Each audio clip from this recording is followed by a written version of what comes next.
Juan Juan el herbero.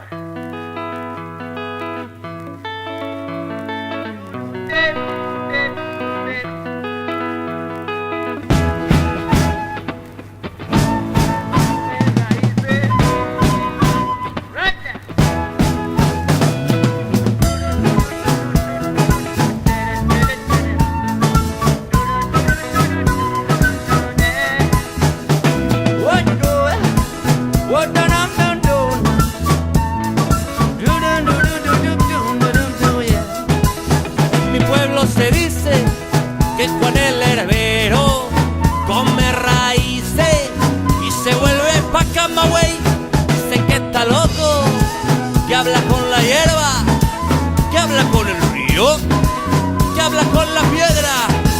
Y si se come un cactus, ay mi mamá, ve dos mezcalitos, más de una semana. Si se come seta, oye la trompeta, pasa todo el día dando volteretas.